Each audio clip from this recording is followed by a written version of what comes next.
우리가 살아남은 자들의 누군가라고 하는 거.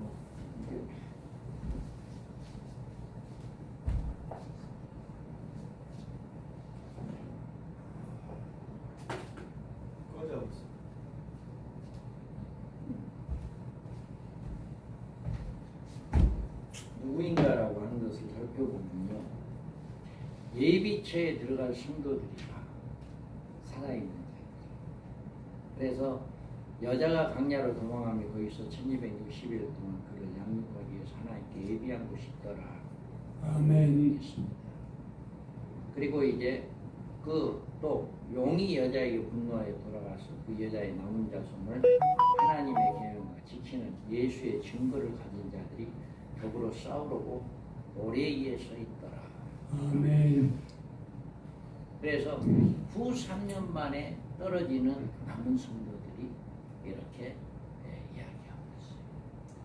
그게 분노에 가서 여자의 남은 자손을 이렇게 하나님의 계명을 지키며라고 이야기하니까 이들도 예수를 믿은 자들, 예수님을 믿은 자들인데 예비체에 들어가지 못한 자들. 그러니까 슬기로운 5처녀와 신랑 혼인잔치에 들어가지 못한 미련한 5처녀가 여기에서 구분이 되어지는 것을 우리가 볼 수가 있습니다. 그리고 유대인의 남은 자들이에요. 다니엘서에 보면 그가 장차 많은 사람과 더불어 한 일에 동안 언약을 굳게 맺고 그가 그 일의 절반의 제사와 예물을 금지할 것이며 또 포악하여 가증한 것이 날개를 의지하여 설 것이며 또 이미 정한 종말까지 진노와 항폐하게 하는 자에게 쏟아지리라 하였느니라 하신다. 아멘. 이와 같이 이제 이 한일의 언약이 이루어졌을 때 제사와 예물을 금지함으로 그때야 그걸 깨닫게 되죠. 아, 이자가 우리가 믿는 메시아가 아니구나.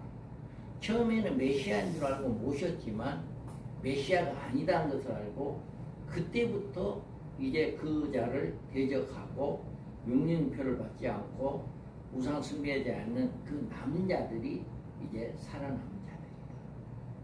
그래서 또 이사야가 이스라엘 가나에 예치되 이스라엘 자손의 수가 비록 바다 모래 같을지라도 남은 자만 구원받는다. 아멘. 그러니까 남은 자만 구원받는다. 유대인의 남은 자들만 이렇게 구원받는다. 그래서 이렇게 우리가 남은 자라고 하는 공중에 후거할 사람들이 누구냐라고 하는 거죠. 공중에 올라갈 사람. 그리고 우리가 살아남은 자들이 공중에 휴거되지만 변화는 되지 않아요. 변화라는 말이 데살로니가 4장에 없어요. 그런데 그거를 변화로 바꾸어버린 거죠. 그래서 변화되지 않는다라고. 변화라는 말은 우리가 고린도전서 15장에 여기서 변화는 그래서 보라 내가 너희에게 비밀을 말하노니 우리가 다 잠잘 것이 아니오 마지막 나팔 순식간에 호련히 다 변화되리니 나팔 소리가 나매 죽은 자들이 썩지 않을 것 다시 살아나고 우리도 변화된다. 아멘. 그런데 많은 분들이 이것을 이 데살로니가 전서 4장과 같이 같은 맥락으로 봐버린 거예요. 같은 말씀으로 생각을 해버린 거예요. 그런데 시대적으로 이게 1000년 차이가 나는 말씀이에요. 1000년 전에 있는 일과 1000년 후에 있는 일을 동시대의 사건으로 보아버리기 때문에 이런 혼동이 오게 된 거죠. 그래서 우리는 휴거와 첫째 부활의 문제가 재림 때 죽은 성도들이 부활하고 생존 성도들이 변화받고 후거된다는 견해와 첫째 부활자는 순교자들이며 부활과 변화는 천년왕국 후에 있게 된다는 견해, 이 견해로 바꾸죠. 그래서 우리가 과연 어느 것이 성경적이냐라고 하는 거예요. 성경이 이야기하는 것이 어느 것이 맞느냐라고 하는 거죠. 그래서 우리가 이런 말씀을 통해서 우리는 잘 살펴보아야 한다라고. 그러면 우리가 14만 4천이 보이면 요한계시록이 열린다라고 있어. 그래서 성경 연구에 성령의 감동에 따라서 해야 하는데, 여기에서 디모데후서 3장 16 모든 성경은 하나님의 감동으로 된 것이다. 또 고린도전서 2장 10절에 보면 성령은 모든 것 곧 하나님의 깊은 것까지도 통달한다. 계시록 10장 9절에 내가 천사에게 나가 작은 두루마리를 달라 한즉 천사가 이르되 갖다 먹어버리라. 이렇게 우리는 확신을 가지고 담대함으로 증거를 하는데, 깊은 연구와 자신의 믿음이 필수적인데, 계시록 20장 예수를 증언한가 하나님의 말씀 때문에 목배임을 당한 자들의 영혼들이다.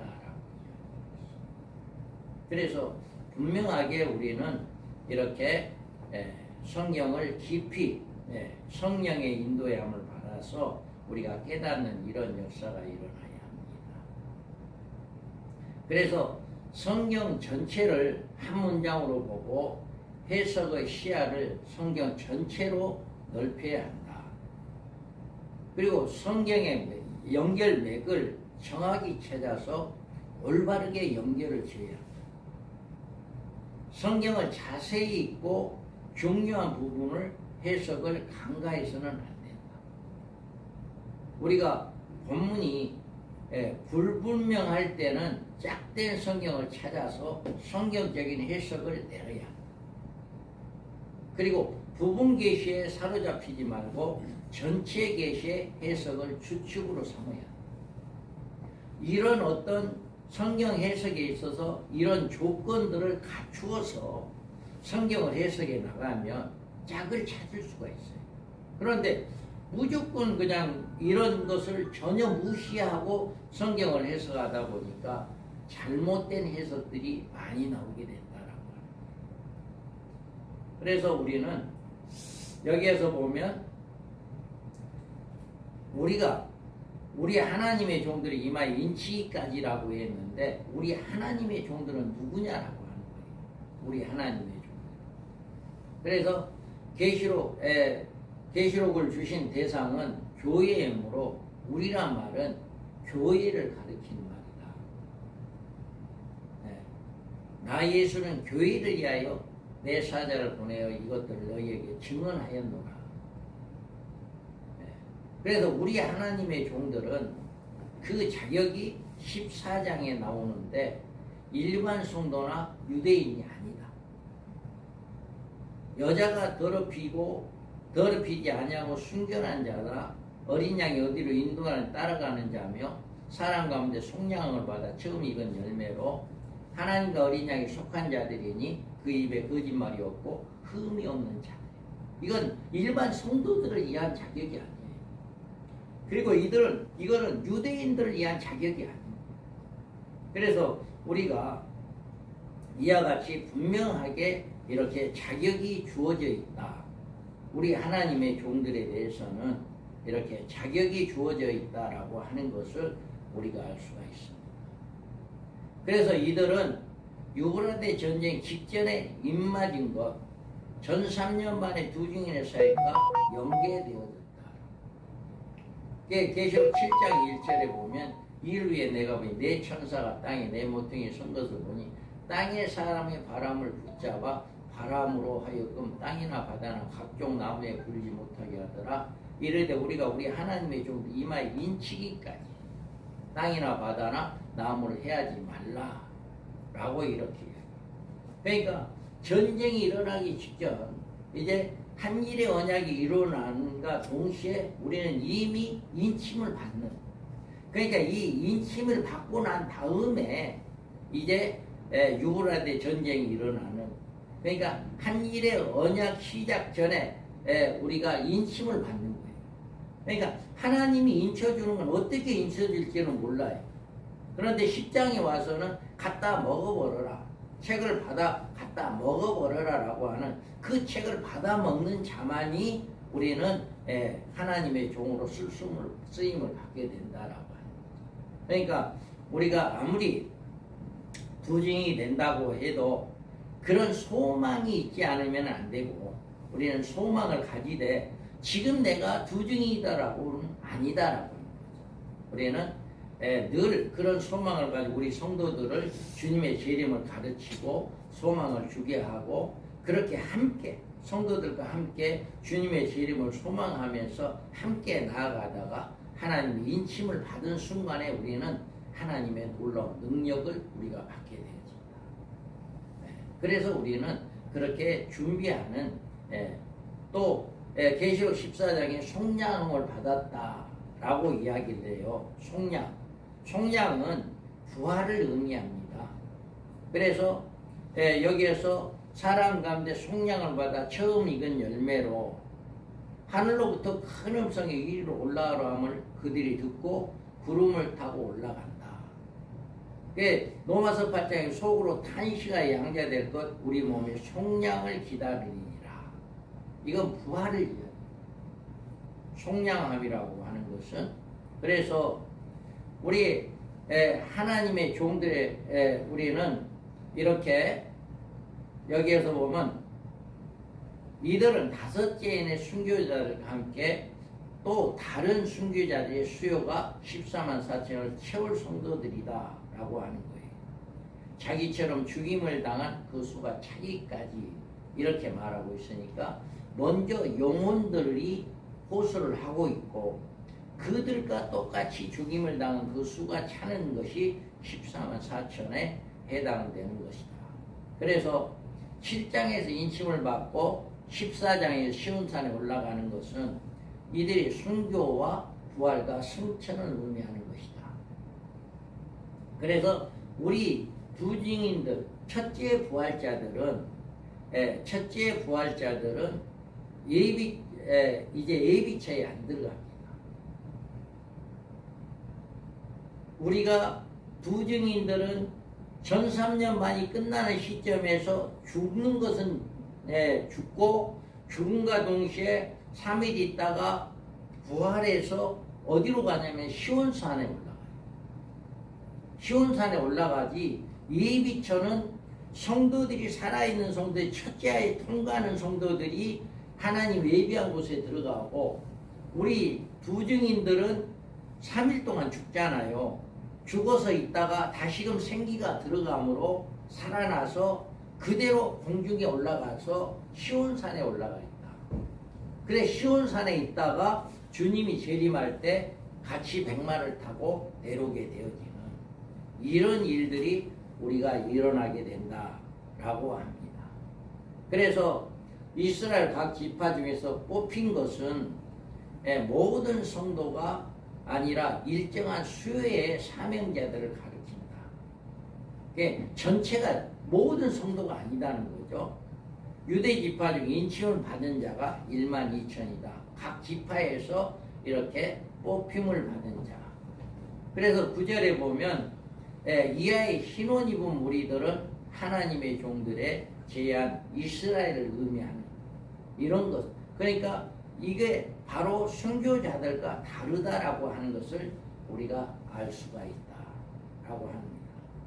그래서 성도들은 예비처 보호를 받고 이들은 시온산에 올라가는 모습을 보여준다라고 이야기합니다. 그래서 우리가 두 증인들은 시온산에 가고 성도들은 예비처에 들어간다. 마지막 이제 전 3년 반이 끝나는 시점에서 이렇게 이야기합니다. 9절 이하의 흰옷 입은 무리들은 이제 이렇게 11장에 와서 두 증인의 순교 승천하는 것은 종들이 예언 사역을 마친 후에 시온산에 올라가는 모습을 보여주고 있는 것인데, 하늘로부터 큰 음성이 있어 이리 올라오라 하면 그들이 듣고 구름을 타고 올라간다. 이렇게 이야기하잖아요. 그리고 12장 5절에 보도 여자가 아들을 낳으니 이는 장차 철장으로 만국을 다스릴 남자라. 그 아이가 하나님 아까 그 보좌 앞에 올라가더라.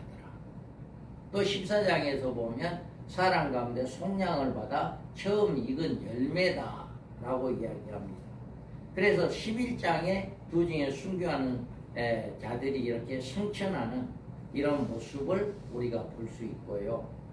그리고 두 증인에 대해서는 두 감람나무와 두 촛대라고 한 것은 이제 교회 중에 뽑힌 하나님의 종들을 이야기하는 것이다. 그래서 그들은 이 땅에 주 앞에 서 있는 두 감람나무와 두 촛대다 이렇게 말합니다. 이들은 환난 중에 순교자로 첫째 부활자들이다 라고 이야기합니다. 그리고 이들은 주의 재림 때 주께 속한 자들로 이들이 주님과 함께 하늘 군대를 내려와 짐승에 심판하게 되는, 아까도 이야기했듯이 하늘 군대에 내려온 사람들은 두 종류의 사람, 그러니까 두 종류의 사람, 먼저 한일의 언약 전에 순교자들과 한일의 언약이 맺어지고 전 3년 만에 죽은 성도들, 그러니까 이렇게 죽은 성도 중에 복음을 증거하다가 죽임을 당한 성도들, 이들이 바로 하늘의 군대로 내려오게 된다. 그리고 14만 4천 명에 대한 해석으로 문제는 구원받은 성도의 총수로 보느냐, 육적 유대인의 수요로 보느냐, 정말 사역자로 쓰임받은 우리 하나님의 종들로 보느냐, 이렇게 어떻게 보느냐에 따라서 14만 4천의 해석이 달라진다. 해석이. 그래서 우리는 정말 사역자로 쓰임받는 우리 하나님의 종들이다라고 하는 것으로 우리는 해석을 하고 있고 그렇게 보고 있다. 그리고 휴거와 변화를 이제 시기에 대해서 우리가 보면, 휴거는 데살로니가전서 4장 16, 17절에 우리 살아남은 자들도 저희와 함께 구름 속을 끌어올려 공중에서 주를 영접하게 하시리니 라고 이야기해요. 이게 바로 휴거의 사건이에요. 그래, 휴거 시의 몸의 상태는 주께서 강림하실 때 변화되는 것이 아니라 육체의 몸으로 공중으로 끌어올려서 공중에서 주님을 영접하게 된다. 변화되는 게 아니다라고. 여기에는 데살로니가전서 4장 16절 17절은 변화라고 하는 말씀이 없어요. 절대 없어요. 그렇기 때문에 변화되지 않는다라고 하는 거예요. 그래서 끌어올려서 이렇게 이루어진다. 그 다음에 우리가 변화는 그러면 언제 이루어지느냐? 마지막 나팔 순간에 호련이 다 변화된다. 여기에 마지막 나팔이 나와요. 그런데 변화의 시기가 마지막 나팔을 볼 때 죽은 자들이 부활하고 살아있는 성도들이 변화를 된다. 하나님 나라를 유업으로 받을 때 마지막 나팔에 성도들이 변화가 됩니다. 여기에서 보면 성경에 명시된 나팔의 종류가 있어요. 성경에 나팔의 종류가 있는데, 일곱째 천사가 나팔을 불 때 일곱째 대접 심판 나팔입니다. 이거는 셋째하 일곱 대접의 나팔이에요. 그리고 하나님의 나팔인데 재림의 나팔이에요. 우리가 데살로니가 4장에 있는 그 재림의 나팔이죠. 그리고 큰 나팔이 있어요. 휴거의 나팔입니다. 그가 큰 나팔 소리와 함께 천사와 보내리니 그들이 그 택하신 자들이 하늘 이 끝에 저 끝까지 사방으로 모이더라. 이건 휴거의 나팔. 휴거할 때 전체적인 모든 휴거가 이렇게 휴거의 나팔로 이렇게 이루어지죠. 그리고 마지막 나팔이 있는데 백보자 심판 시에 부활과 변화의 나팔. 이게 마지막 나팔이에요. 그러니까 성경에 있어서 이렇게 나팔이 여러 종류의 나팔이 있는데, 이렇게 마지막 나팔 순간에 호련이 변화된다라고 하는 이것을 성경에서 이야기해주고 있습니다. 그래서 계시록 11장 15절에 보면 일곱째 천사가 나팔을 불매 세상에도 우리 주와 그의 그리스도의 나라가 되어 그가 세세토록 왕노릇하시리라. 이렇게 말씀하는데 이게요. 이게 이제 앞에 게 아니라 이것은 아닌데 이겁니다. 16장입니다. 16장. 11장에서 이 말이 왜 안 나오나 있는데 16장입니다. 16장에서 이렇게 일곱째 천사가 공중에서 쏘다 큰 음성으로 성전에서 보좌로부터 나서 이르되 되었다 하시니 번개와 음성들과 우레소리가 있고 또 큰 지진이 있어 얼마나 큰지 사람들이 땅에 온 이래로 이같이 큰 지진이 없었다라고 이야기합니다. 우리가 이렇게 주께서 호른과 천사장의 소리와 하나님의 나팔 소리를 친히 하늘로부터 강림하시리니 그리스도 안에 죽은 자들이 먼저 일어난다라고 이야기합니다. 그래서 우리는 이렇게 변화의 시기가 나팔을 불 때 일어난다. 그러면 하나님의 나라를 유업으로 받을 때 마지막 부활과 성도의 변화가 있게 됩니다. 그래서 부활은 고린도전서 15장 22-26절에 나오는 거예요. 그래서 부활의 시기가 천년왕국이 맞춰질 때 이때 나머지 죽은 자들의 부활이 있게 되고 산자는 호련히 변화하여 부활한 성도와 함께 신보자를 거쳐 영원한 천국에 들어간다. 이렇게 우리는 부활의 시기가 백보자 심판, 천년왕국이 맞춰질 때 이루어진다. 그래서 나머지 죽은 자들이 천년이 차기까지 살지 못하더라. 이렇게 이야기를 하고 있잖아요. 그래서 이렇게 마지막 부활의 시기는 천년왕국이 끝나는 시점에서 있게 되어진다. 그래서 휴거와 첫째 부활의 문제점에 있어서는 재림 때 죽은 성도들이 부활하고 생존 성도는 변화받고 휴거된다는 견해와 첫째 부활자는 순교자들이며 부활과 변화는 천년왕국 후에 있다는 견해로 바꿔진다라고 이야기합니다. 우리가 12장에 우리가 살펴보면은요, 12장에서 해산하는 이 아들, 해를 입은 여자의 아들이 누구냐? 한 여자라고 이야기하잖아요. 그래서 이 여자가 누구냐라고 하는 거예요. 그게 이제 2절, 5절, 6절, 13절, 14절, 15절, 16절에 여자에 대해서 이렇게 12장에서 나오고 있잖아요. 그 여자, 이 여자가 누구냐? 해산은 여자가 누구고 해산은 아들이 누구냐라고 하는 것을 우리가 알아요. 그래서 이 해를 입은 여자가 누구인가?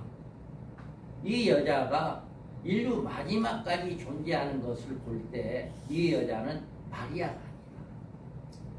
많은 사람들이 마리아다라고 해석을 하거든요.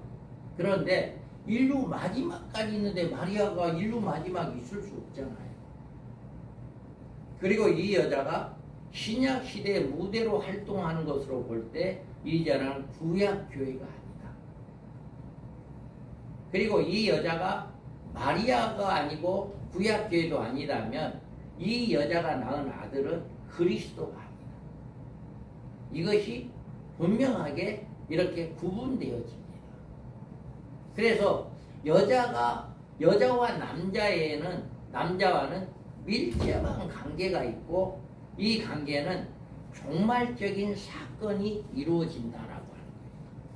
마지막 때에 이런 사건들이 일어나는 이것이 바로 12장의 이 여자가 누구냐. 이 여자. 그래서 우리는 해를 입은 여자가 누구인가라고 하는 것을 분명하게 잘 알아야 하는데 신부단장한 초대 교회이다.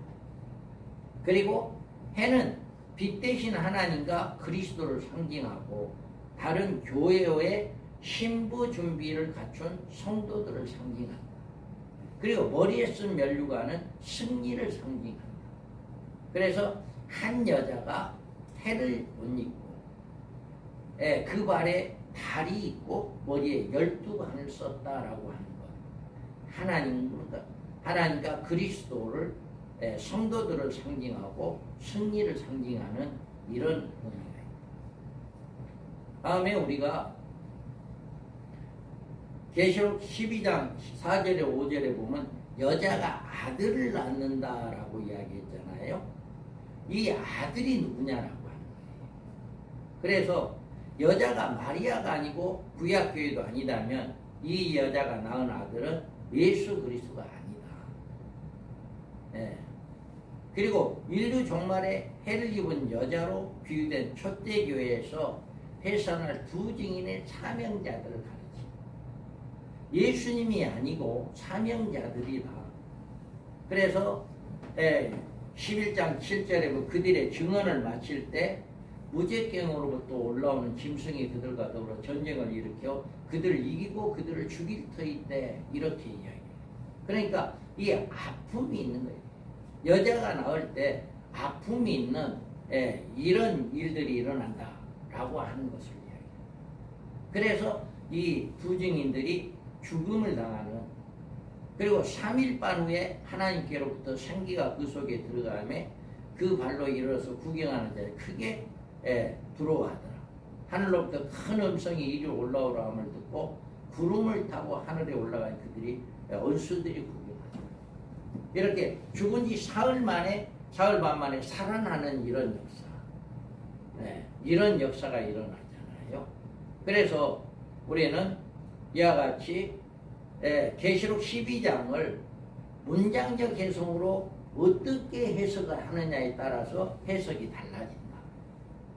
그래 여기에서 해를 입은 한 여자는 신부단장한 초대교회를 의미합니다. 그리고 이 여자가 아이를 배워 해산하게 된다라고 하면 초대교회에서 나올 종말의 종들이다. 교회에서 마지막 두 증인들이 나오는 거거든요. 교회에서. 다른 데서 나오지 않습니다. 그리고 이 여자가 낳은 아들은 이를 장차 철장으로 왕국을 다스릴 남자다라고 하는 것은 두 증인의 부활 승천을 의미하는 것이다. 그리고 1260일 동안 저를 양육한다라고 하는 것은 후 3년 반 예비하신 교회의 양육처를 이야기하는 것이다. 후 3년 반 동안에 하나님이 안전하게 보호해 준 것을 이야기하는 것이고, 여기에서 보면 또 교회가 받는 예비처의 보호입니다. 뱀의 낯을 피하여 한때와 두때 반때를 양육받는다. 안전하게 전 3년 반 동안에 첫째 알을 통과한 사람들에 한해서 후 3년 반에는 안전하게 보호를 받게 되는 이런 역사가 일어나고요. 또 땅에 여자가를 도와 그 입을 벌러 용에게 용의 입에 통한 강물을 삼킨다. 적그리스도가 이미 피한 그곳에 물을 토하지만 땅이 그것을 완전히 흡수해 버리는 안전한 보호를 이야기합니다.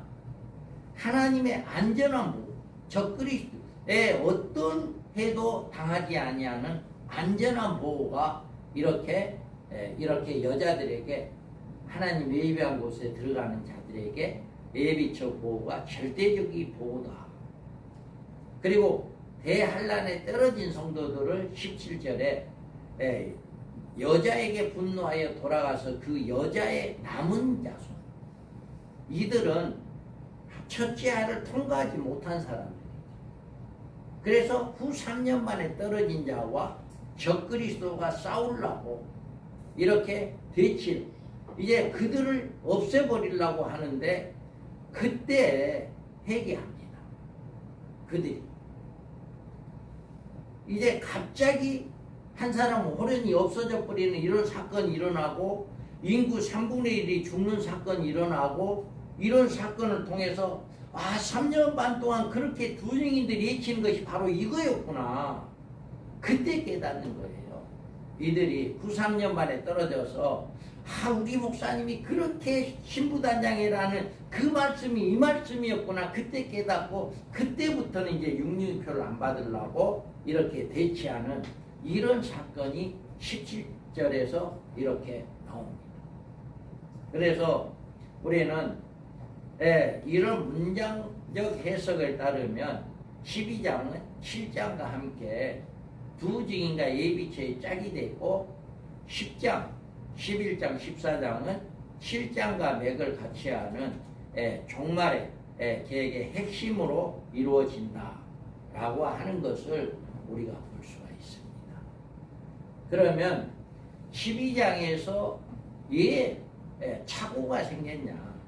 착오의 원인은 여자가 아들을 낳는다는 사실로 여자는 마리아로 아들은 예수로 착각하기 쉽다. 그리고 아들이 장차 철장으로 만국을 다스린다는 남자라는 점에서 예수님으로 오해하게 하십니다. 그리고 보좌 앞에 올라간다는 사실로 예수님의 부활 승천과 연결시킵니다. 이런 해석의 오해와 착각에서 온 것인데 여자가 강야로 도망간 것은 여자가 마리아가 아니다는 사실을 보여줍니다. 마리아는 강야로 도망간 것이 없잖아요. 그리고 여자가 강야에서 1260번 보호를 받는다는 사실은 마리아와 아무런 관계가 없다는 사실을 말한다. 마리아는 이런 보호를 받은 적이 없잖아요. 또 여자가 용을 핍박하기 위하여 보호받는다. 용의 핍박을 이 핍박에 이기해서 보호를 받는다는 사실은 마리아의 경우와 해당하죠. 마리아가 이런 핍박 안 받았죠. 그리고 이런 착오에서 오는 모든 반드시 바로잡아야 하는데 해를 입은 여자는 마리아가 아니라 정말 종국적으로 짐승을 이길 교회를 가르칩니다. 해를 입은 여자는. 그래서 내가 본 것, 내 오른손에 7별의 비밀과 또 7 금촛대라. 7별은 7 교회와 사자는 7 촛대로 7 교회. 이렇게 교회라고 하는 것을 해를 입은 여자는 7 교회를 이야기하는 것이고 여자가 낳는 아들은 이스라엘 각 지파 중에 선발된 14만 4천 명의 하나님의 종들이다 라고 하는 것입니다. 그리고 이 아들의 철장 건세로 행세하는 일은 주님이 재림하실 때 백마를 탄 하늘 군대로 짐승의 군대를 심판합니다. 이때에 이런 일을 하게 됩니다. 두 증인 활동할 때는 적그리스도와 싸우는 것이 아니라 오직 성도들을 이제 옳은 길로 빼내는 그 일을 하는 필요의 능력이지 싸우는 것이 아니다. 그래서 희고 깨끗한 새 마포를 입고 백마를 타고 그를 따를 때 이제 짐승과 함께 있던 군대들을 멸하는 그런 일을 할 때 이렇게 하게 된다. 그리고 여자가 용을 핍박을 받는 사건은 교회가 짐승과 음녀로부터 받는 5개월 항충의 첫째 알을 말한다. 이렇게 용의 핍박을 받는 사건은 그러나 그들이 죽이지는 못하게 하시고 5달 동안 괴롭기만 하게 하시는데 그 괴롭게 함은 정갈이 사람을 쏠 때 괴롭게 한것 같더라. 이렇게 5개월 동안에 이렇게 고통을 받게 하는 이것이 바로 용의 핍박을 받는 사건. 그리고 여자가 용의 핍박을 당할 때 이를 피하여 강야로 도망가 1260일 동안 양육을 받는 일은 후 3년 반의 예비처의 보호입니다. 하나님의 성도들이 후 3년 반에 떨어지면 그 인구 3분의 1이 죽는 그 일에 들어갈 수도 있고 피 맞고 피를 어떻게 마셔요? 후 3년 반에 대접 심판이 일어나거든요. 첫째 대접이 이제 뭐예요? 우상 숭배하는 사람들에게 두더기가 나는, 악창이 나는 이게 육륜이표를 받은 사람이 구분을 시켜버려요. 첫째 대적으로. 그리고 두 번째는 바다가 피가 되고 세 번째는 육지의 모든 물이 피가 돼요. 그러면 모든 살아있는 사람은 피를 마셔야 한다. 대적 심판이 일어날 때 그때 후 3년 만에 살아가는 거예요.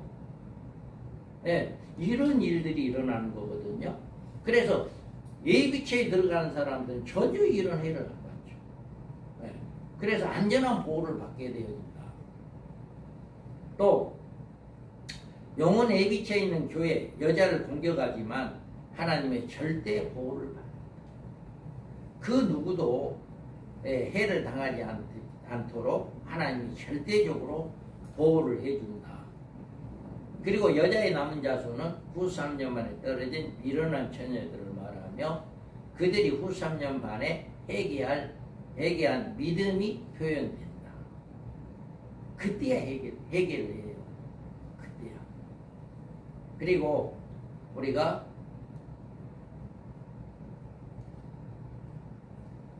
우리는 이렇게 12장에서 이렇게 정확한 바른 해석을 우리가 가질 수가 있다. 그 다음에 종말론의 부활의 문제에 대해서 우리는 부활은 왜 종말론의 문제를 가져오냐라고 하는 것이에요. 그래서 천년기설마다 부활의 시점이 지각이 다르다. 그래서 세대주의 종말론에는 휴거와 동시에 부활과 변화를 주장하고 역사적 전천연설 역시 성도의 부활이나 변화는 공중 휴거 시에 있다고 주장하고 무천연설은 재림과 동시에 부활과 변화가 있고 백보자 심판이 바로 있다 라고 이렇게 하고 무천연설에서는 첫째 부활을 중생을 의미하는 영적 부활로 해석합니다. 그러니까 무천연설에서는 처음 예수 믿을 때 영적으로 구원받은 이것이 첫째 부활이다. 이렇게 무천연설에서는 주장하기도 합니다. 그래서 우리가 부활의 문제 정리 없이는 요한계시록 해석이 불가능하다. 성경에서 첫째 부활자들이 순교 성도들임을 분명히 밝혀주고 있다. 그래서 성경에서는 첫째 부활자들의 천년왕국에서 왕노를 갈 것을 이렇게 말씀을 하고 있다. 성경에서 마지막 부활자들은 누구인가에 대해서도 말씀을 해주고 있다. 성경에서 공중휴거시의 성도들이 변화받지 않고 이렇게 않는다라고 이렇게 이야기를 하고 있고, 성경에서는 천년왕국은 부활체나 변화체가 살아갈 곳이 아니다라고 하는 것을 말하고 있어요. 그래서 부활이 바른 해석이 선행되지 않고는 올바른 종말론이 나올 수가 없다. 우리가 휴거는 언제 어떻게 있게 될 것인가, 우리가 휴거에 대한 성경적인 이렇게 보면은 데살로니가전서 4장 16절에 17절에 보면 분명히 하나님의 천사장의 소리와 하나님의 나팔 소리로 친히 하늘로부터 강림하시리니 그리스도 안에서 죽은 자들 먼저 일어나고 그 후에 우리 살아난 자들도 그들과 함께 구름 속으로 끌어올려 공중에서 주를 영접하게 한다라고 이렇게 이야기하고 있습니다. 그래서 이 후거의 시기는 주께서 호령과 천사장의 소리와 하늘 나팔 소리로 이제 강림할 때 휴거의 시기가 된다. 강림할 때. 그리고 주님이 재림하실 때 성경에 휴거의 대상자가 몸이 변화된다는 표현이 없다. 그 후에 살아남은 자들이 그들과 함께 구름 속으로 끌어올렸다고 했지 변화되었다는 이야기가 없다. 그리고 휴거 때 몸은 변화는 없다. 그러므로 그래서 휴거 때 몸은 변화는 왜 없어야 하느냐? 그러면 왜 휴거 때 변화가 왜 없어야 하느냐? 그 이유가 있는데 그리스도인의 몸은 변화는 죽은 자의 부활처럼 신령한 몸이 되는 것이다. 그리스도의 몸의 변화는 신령한 몸이 되는 거예요. 그런데 천년왕국은 에덴의 회복이므로 신령한 몸이 이어서는 안 된다. 천년왕국에 살 때는 신령한 몸으로 가서 사는 것이 아니다라고 하는 거죠. 그리고 천년왕국은 육체의 몸으로 1000년 동안 생활이 이루어지기 때문에 이렇게 변화돼서는 안 된다라고 하는 거예요. 우리 어떤 권사님은 자기는 두 증인 안 된대. 왜 그러냐? 거의 두 증인 돼버리면 부활체가 돼버리잖아요. 첫째 부활자들이 순교해서 부활체가 되니까 천년왕국에서 이제 시집가고 장가가지 못하는 거예요. 그러니까 자기는 천년왕국에 시집가고 장가가야 하니까 두 증인 안 된다. 농담으로 그렇게 이야기를 했어요. 농담으로. 자, 그래서 천년왕국에서 나을 수많은 자녀들이 육신에 소유한 몸인데 그들이 새 예루살렘에 들어가려면 변화의 과정을 거쳐야 합니다. 그러면 그리스도인의 변화가 2번 있어야 하는데 그런 성경대로 그러니까 이미 변화 받은 사람들이 천년왕국에 들어갔는데 거기에서 백보자 심판 때 또 변화가 된다고 했는데 변화된 사람이 어떻게 또 변화되느냐? 이런 성경 구절은 없다는 거죠. 없어요. 유대인들의 남은 자들은 주님의 재림시에 육신의 모습 그대로 휴거되어 천년왕국에서 메시아 왕국을 누립니다. 유대인들은요 메시아 왕국을 기다리고 있어요. 그런데 그들의 메시아 왕국은 어디냐? 천년왕국. 예수님이 재림 직전까지 믿지 않거든요. 그런데 한일의 언약이 이루어지고 전 3년반이 끝나고 두 증인들이 이제 변하니까 제사를 피해버리고 모든 우상을 섬기는 것을 이제 강요하니까 이자가 메시아가 아니다라고 하는 걸 알고 그때야 이제 메시아를 알게 된 거죠. 그리고 그때부터 669표를 받지 않냐고 메시아를 기다리는 거고 그 3년반이 끝나면 주님이 재림하고 공중에 올라가서 천년왕국이 이루어지니까 메시아 왕국 시대를 이 땅에 지금 누릴 수가 없어요. 그 유대인들은. 그래서 그때 가야 천년왕국에 가야만이 메시아 왕국을 누릴 수가 있다. 이전에는 지금도 이제 조금 소수의 유대인들은 개종을 해서 이렇게 예수님을 믿고 있지는 않은데 전체적인 봤을 때는 이렇다라고 하는 거죠. 그래서 우리가 이런 일들이 일어나게 된다라고 합니다. 그래서 휴거는 어떻게 있는 것인가? 살아있는 성도들의 몸은 언제 변화되는가라고 합니다. 그래서 이렇게 형제들아 내가 이것을 말하노니 혈과 육은 하나님의 나라를 이어받을 수 없고 또한 썩은 것은 썩지 않은 것을 영으로 받지 못하느니라. 아멘. 이와 같이 이렇게 보라 내가 너희에게 비밀을 말하노니 우리가 다 잠잘 것이 아니요 나팔 소리가 마지막 나팔의 순식간이 호련히 변화된다. 마지막 나팔 때 변화되어진다. 나팔 소리가 나매 죽은 자들이 썩지 않을 것을 다시 살아나고 우리도 변화된다. 이거는 이제 살아있는 사람들이 변화되어진다. 천년왕국 동안에 살아있는 자들이 변화된다라고 이야기합니다.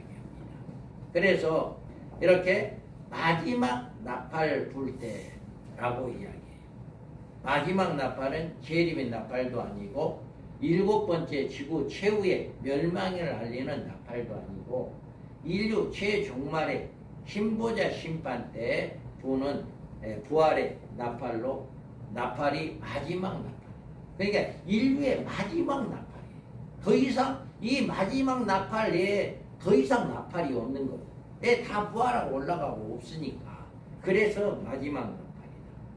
그래서 최후로 하나님의 나라를 유업으로 받을 때 살아있는 성도들이 호련한 변화가 있게 되고, 아직까지는 우리는 이 성경 구절을 데살로니가 4장에 있는 공중 휴거 때에 붙여졌기 때문에 큰 오해를 초래하게 되었다.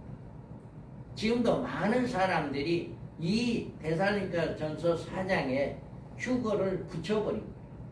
그러니까 변화로 붙여버린 거죠. 저기 네.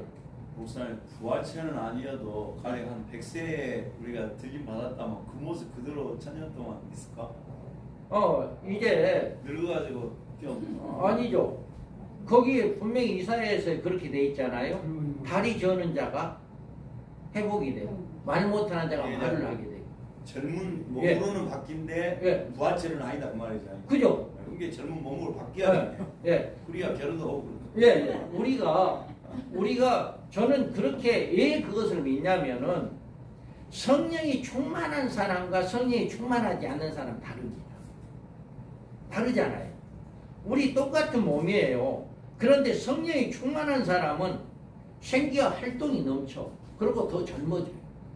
성령이 충만하면 지금도 그런 현상이 일어나잖아요. 이와 같이 천년왕국이라고 무죄 상태잖아요. 에덴과 같은 무죄 상태. 뱀이 나오기 전에 무죄 상태. 옛뱀이 용이 천년 동안 감금되어 있기 때문에 죄가 없는 곳이잖아요. 그러니까 무죄 상태에 있고 마귀가 없는 곳이기 때문에 우리가 젊어질 수밖에 없다는 거죠. 그러니까 변화는 안 돼도 쉽게 말해서 내가 지금 예를 들어서 60대인데 젊은 한 20대가 저게 된다 그 말 아닌가? 그죠. 그렇게는 이제 그래야 얘기가 돼. 예. 그러니까 그렇게 젊어지는, 그렇게 다리 저는 자가 이제 걷게 되고, 벙어리가 이제 말 못하는 사람이 말을 하게 되고, 이런 젊어지는 놀라운 역사들이 일어난다는 거죠. 이사야에서 보면 그렇게 말을 하고 있습니다. 그래서 왜 그러냐면 거기는 무죄 상태이기 때문에 그래요. 지금 이제 우리가 서로 미워하고 시기하고 질투하고 싸움이 일어나고 죽이고 하는 건 뭐예요? 죄 때문에 그러잖아요. 죄 때문에. 그리고 마귀가 그것을 우리를 잡고 있기 때문에 그런 일을 행하잖아요. 이와 같이 우리는 거기는 무죄 상태이기 때문에 미움, 시기, 질투가 없는 곳이잖아요. 오직 사랑만 있는 곳이잖아요. 주님의 사랑만 있는 곳. 그러니까 좋을 수밖에 없는 거죠. 거기에서. 그래서 하루가 천년 같다. 우리가 그렇게 많은 그런 곳에서 살면은 정말 우리는 금방 갈 거예요. 금방. 하루가 천년 같다라고 하는 세월이 금방 가는 그런 일을 하게 됩니다. 그리고 우리가 종말에 있어 부활의 문제는 꼭 해결돼야 중요한 문제다. 부활은 종말의 문제를 가져오라. 부활 시점이 지각이 다릅니다. 그리고 세대주의 종말론에서 한란 전에 휴거와 동시에 부활 변화가 있다고 주장하고, 무천년설에는 주의 재림에 동시에 부활 변화가 있다고 주장하고, 역사적 해석이 미래적 해석이 공중 휴거 시에 변화가 된다고 주장합니다. 그리고 그들의 첫째 부활은 성도들의 부활, 마지막 부활은 불신자의 부활이다. 이렇게 해석을 합니다. 그런데 또 시점도 이제 성경적인 부활의 성경적인 순서는 먼저는 첫 열매인 그리스도요. 다음에는 그가 강림할 때 그리스도에 속한 자요. 그 후에 마지막이다. 이렇게 이야기했거든요. 그래서 부활의 순서는 전 성경 가운데 유일한 한 곳에 이곳에만 15장 21절 여기에서 22절 여기에서만 있는 것이다. 그래서 이곳에서 말씀해주는 부활의 순서는 그리스도 안에서 부활임을 전제하고 그리스도 안에서, 그래서 첫 열매인 그리스도, 그리고 다음에는 그가 강림할 때 그에 속한 자. 예. 여기에 세마포를 100마를 타고 그를 따른다 했잖아요. 예. 또 예. 어린 양과 더불어 싸우려니 어린 양이 만주의 주여 만왕의 왕이시므로 그를 이기실 때 그와 함께 있는 자들도 예. 이긴다. 그 부르심을 입고 택함을 받는 백성이 진실한 자들로 이긴다라고 이야기하고 있어요. 그래서 이들은 이스라엘 각 지파 중에서 빼내신 14만 4천 명의 우리 하나님의 종들이다. 이들이 두 증인의 예언 사역을 마친 후에 부활 승천하여 하늘 시온산에 머물러 있다가 강림하시는 주님께 붙은 자로 주님과 함께 아마겟돈 군대에 내려오게 됩니다.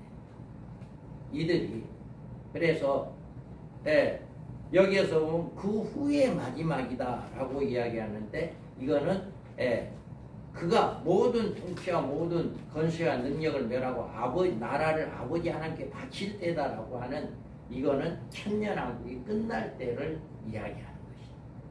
이게.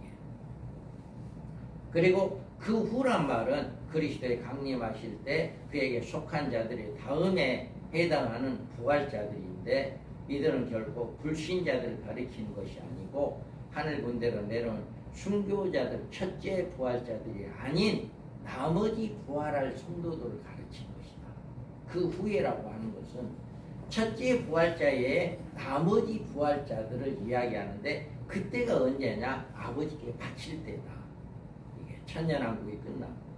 그래서 그 나머지 죽은 자들이 천년까지 살지 못하더라 라고 하는 이 첫째 부활자 외에는 천년 전에 절대 살지 못한다라고 하는 것이 명시가 되어 있다.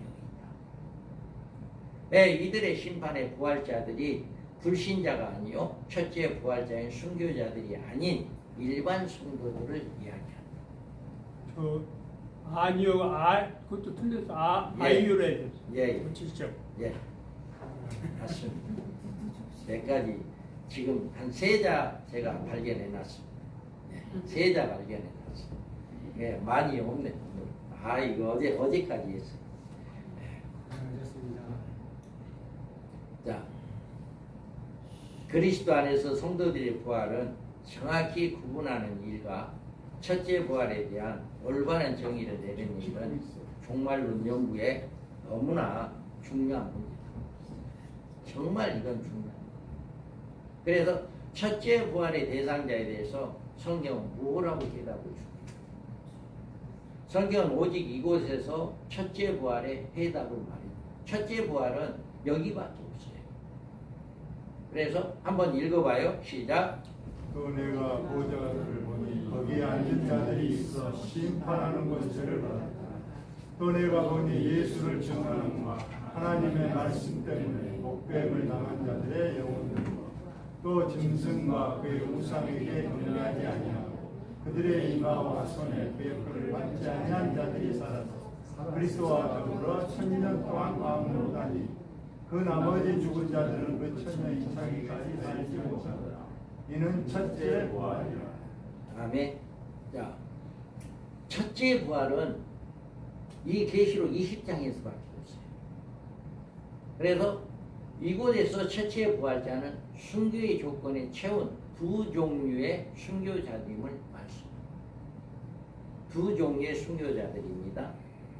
그래서 첫째 순교에 들어가는 성도들은 예수의 증거와 하나님의 말씀을 인하여 목배임을 받은 영혼들.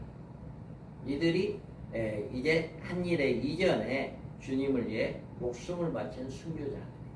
지금도 그러니까 순교자가 된다면 이 반열에 들어갈 수가 있다. 한 일의 언약이 이루어지기 직전까지니까. 그러니까 그 수가 들어갈 수 있고 그 다음에 두 번째 순교자의 수는 또 짐승과 그 우상에 경배하지 아니하고 이마와 손에 그 표를 받지 않는 자들이 살아서라고 했는데 여기에서 한 일의 언약에 1260일 동안 복음을 증거하는 순교자들이다. 한 일의 언약 후에 순교자들이 이들밖에 없습니다. 그냥 후 3년 만에 떨어져 죽는 사람들도 순교자가 아닙니다. 그래서 순교자들은 이들밖에 없어요. 한 일의 언약이 이루어지고 순교자. 그래서 내가 나의 두 중에 권세를 주리니 그 굵은 벼슬 고 1260일을 예언한다. 또 그들의 증언을 마칠 때 무적행은 올라와서 짐승의 그들과 더불어 전쟁을 일으켜 그들을 이기고 그들을 죽일 터인즉 시체가 큰 성길에 있게 돼. 그리고 3일 후에 하나님께로부터 생기가 그들에게 들어가매 그들이 발로 일어서서 구경하는 자들이 크게 두려워하더라.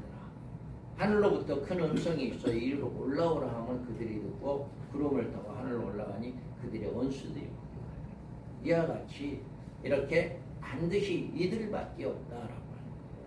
그래서 여기서 살아서라고 하는 것은 애제산이거든요. 그런데 육체적인 부활을 지칭할 때 사용하는 단어예요.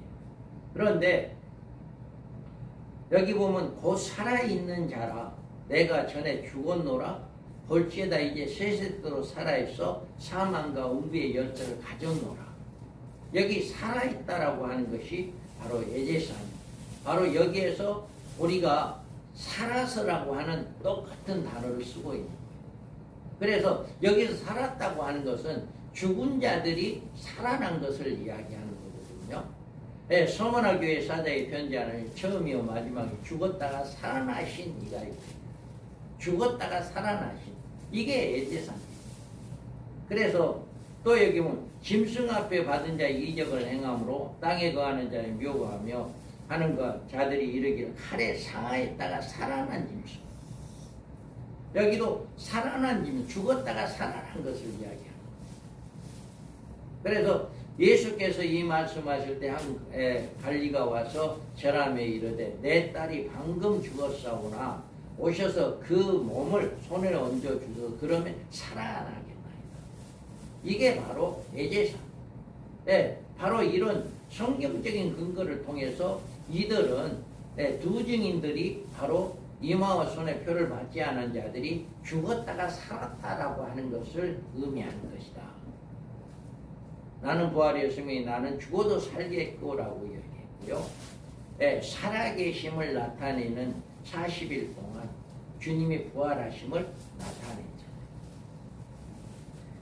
베드로가 손을 내밀어 이렇게 성도들과 가부들을 불러 그들을 들여 그가 살아난 것을 보인다. 요바의 다비다라고 하는 여제자 선행과 구제를 하는 이 사람이 죽었었는데 살아난 이런 일이 일어났잖아요.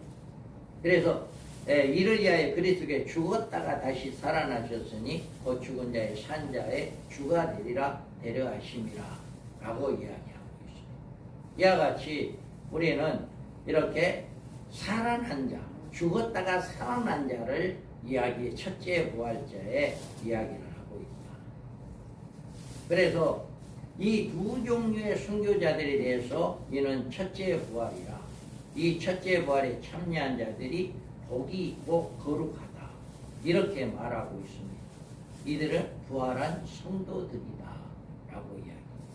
그래서 두 종류의 선교자, 목배임을 당한 자들, 죽었다가 살아난 자들, 이는 첫째 부활이다 이렇게 이야기를 하고 있습니다. 그래서 첫째 부활의 대상에 대해서 성경은 뭐라고 대답을 해주고 있느냐라고 이야기합니다. 계시록 6장에서도 똑같이 이야기를 하죠. 이렇게 참되신 이제 그들이 하나님의 말씀과 그들이 가진 증거로 말미암아 죽임을 당한 영혼들, 그들과 똑같이 자기처럼 죽임을 당한 그 수 이렇게 이야기를 하고 있습니다. 그래서 이 두 종류의 순교자들에 대해서는 8년 전 순교자들이 있고 장차 종말의 순교자, 장차 등장할 순교자들로 짐승을 다스리는 시기에 짐승이 순교를 당함으로 그 수요가 채워지는 또 하나의 순교자가 있다는 사실을 분명히 밝혀줍니다. 그래서 이 구절에서 나온 순교자들이 20장 4절에 두 종류의 순교자들과 성경적 맥을 같이 하는 성도들의 임을 알 수가 있다. 그러면 부활의 전체적인 흐름은 7년 한란 이르기 이전까지 복음을 위해 생명을 버린 순교자들이 모두 첫째 부활자들이 된다. 그리고 7년 환란 가운데 기간에 이마와 하나님의 인침을 받고 하나님의 종들이 두 증인의 소명을 받고 1260일 예언사역을 하다가 짐승의 죽임을 당하여 순교한 반열에 들어가는 그 수요가 채워지게 되고 이들이 짐승과 그 우상에 경배하지 아니하고 이마와 손에 표를 받지 않은 자들이 환란에 이렇게 성도가 됩니다. 그래서 이들이 순교하기까지의 과정을 살펴보면 작은 책을 받아먹고 이제 사명을 받습니다. 그리고 작은 책을 달라고 강구하는 가운데 그 책을 받아먹고 이제 소화된 배에는 입에는 다나 배에는 쓰게 되더라. 순교하게 되어지는 그 사명을 받고 7년 환란 직전에 하나님에 의해 이마에 권능의 인침을 받고 이제 많은 백성과 이제 1260일 동안 예언하게 되어지는 이런 일을 하게 되죠. 그리고 예언사역을 마치게 되자 짐승의 순교를 당하고 3일 반 동안에 이제 후에 부활 승천하게 되어지고 이들은 하늘 시온산에서 어린 양과 더불어 새 노래를 부르는 그런 일을 하다가 예수님의 재림 시에 하늘 군대를 백마를 타고 주님과 함께 아마겟돈에 내려와 군대들을 심판하게 되어진다라고 하는 것입니다. 또 천년왕국에서 사랑하시는 성과 성에서 주님과 함께 생활하면서 왕노릇하는 상급을 받는다. 천년왕국은요 두 군데가 있어요. 천년왕국 안에 그러니까 사랑하는 성과 이제 성도 일반 성도들이 사는 곳이 따로 있어요. 그래서 이제 여기에서 무적경에서 잠깐 놓이잖아요. 웹뱀 용이. 그래서 이제 그 천년왕국에 들어가서 있는 성도들을 미혹하잖아요. 미혹해가지고 그들이 이제 사랑하는 성과 이제 일반 성도들이 사는 것을 미혹하는 성을 둘러쌀 때 하늘에서 불이 내려와서 그들을 죽이는 이런 일이 있는데 그러니까 천년왕국에 사랑하시는 성에서는 주님과 함께 첫째 부활자들이 있는 거예요. 부활체가 있는 것이죠. 예수님도 부활했잖아요. 그 부활체가 있는 것이고 부활하지 않고 변화되지 않는 일반 성도들이 있는 곳이다. 이렇게 구분이 됩니다. 그래서 천년왕국 생활을 마치고 왕의 영광을 가지고 새 예루살렘에 올라가요. 그러니까 그때까지의 왕권을 가지고 있는 사람들은 이 천년왕국에서 왕권을 가지고 있는 사람은 첫째 부활자들 뿐이에요.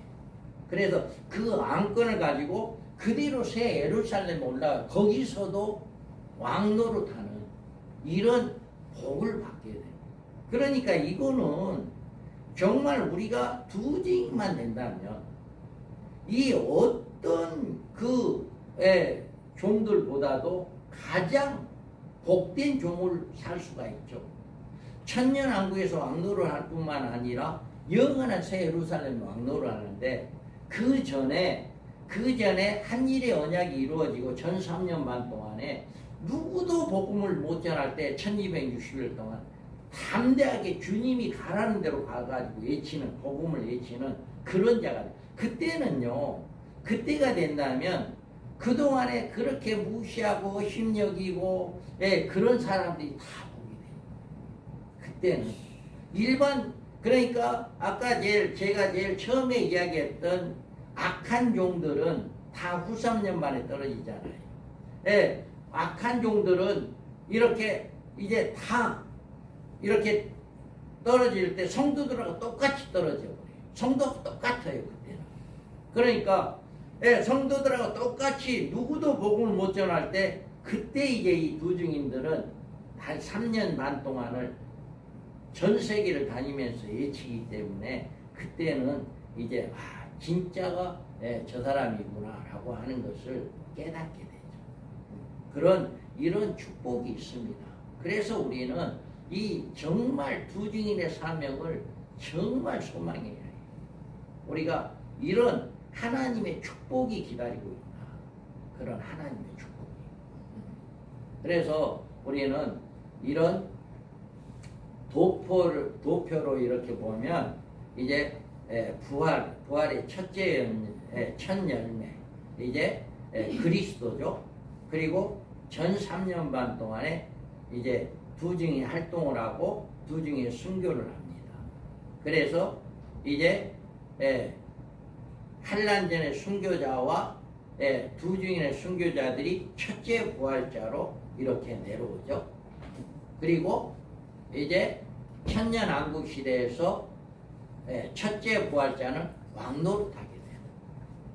이런 또 하늘의 백보자 심판 시에 이렇게 마지막 부활, 나머지 부활은 죽은 자의 부활 해가지고 생명의 부활과 심판의 부활로 해서 천국과 지옥으로 바꿔지게 된다. 그러면 여기에서 보면 우리가 여기에서 먼저는 첫 열매,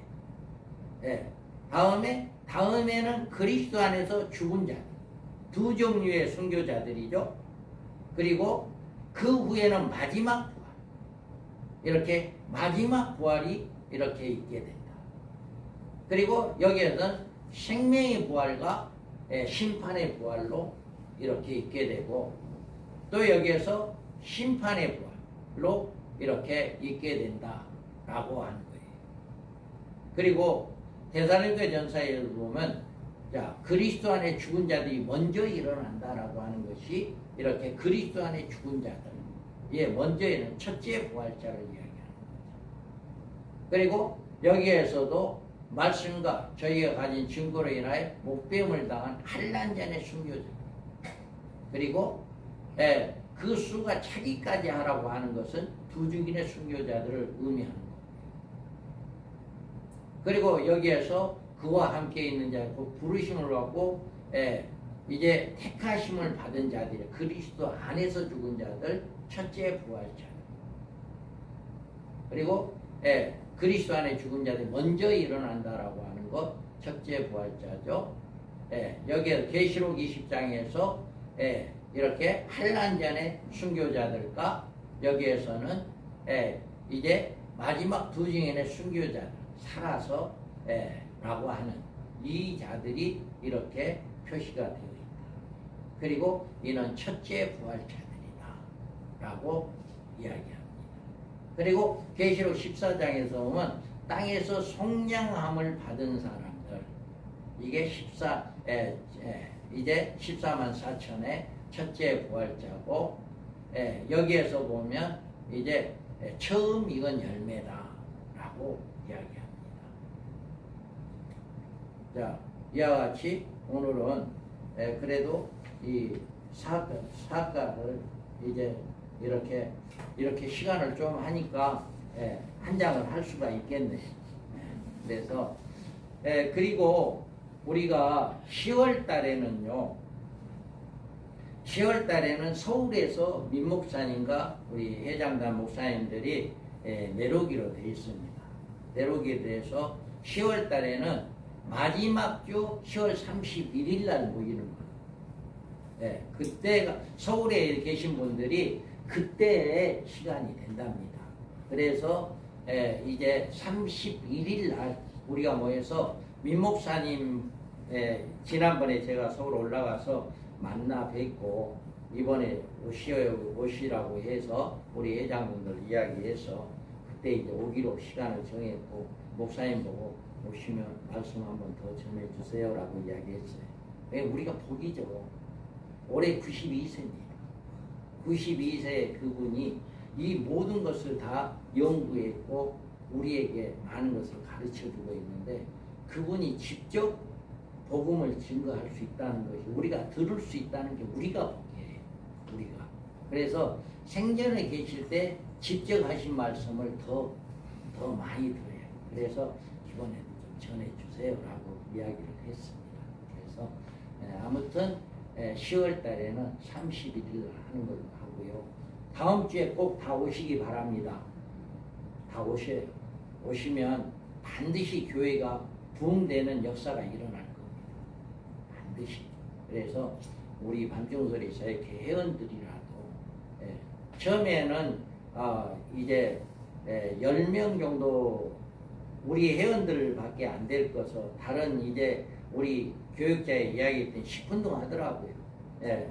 그래서 뭐 오든지 안 오든지 그래서 이제 그쪽하고 이야기를 했어요. 아, 한 10명 정도밖에 안 될 것 같다. 그랬더니 처음에는 그러면 안 오겠다라고 그러면 하지 말아라. 그랬는데 그 다음날 또 전화 왔어요. 아 10명이라도 올란다. 그럼 와라. 네, 그렇게 해서 제 욕심은 우리 회원들만이라도 교회가 부흥되기를 바랍니다. 정말 이번에 그분들이 오면 여러 가지 배울 점들이 많아요. 절대로 많습니다. 그래서 그냥 오시기만 하면 되니까 오셔서 1시까지 오셔서 이제 오후 첫날 월요일 날은 이렇게 1시부터 시작해서 6시까지 하고 저녁 우리 교회에서 하고 아침 그러니까 우리 윤정현 목사님 오실 거죠? 사모님하고 사모님 오실 거죠? 우리 한 목사님 사모님하고 오셔요. 오셔서 우리 이제 식당에서 주무시고 우리 이장기 목사님도 오시고 오셔서 좀 불편하더라도 식당에서 주무시고 그래야 제가 침구를 새로 살 겁니다. 이불하고 요를 새로 사서 그렇게 준비하고 할 거니까 꼭 우리가 이번 오셔서 여간비 안 받아요? 네? 여간비는 안 받아? 여간비는 호텔이 되면 호텔비를 받아야 하는데 호텔 월출산 하나요? 호텔은 안 하죠. 그러니까 안 되고 그래서 우리가 오늘 한번 통성으로 한번 우리가 기도하고 마치는 시간을 갖겠습니다. 주여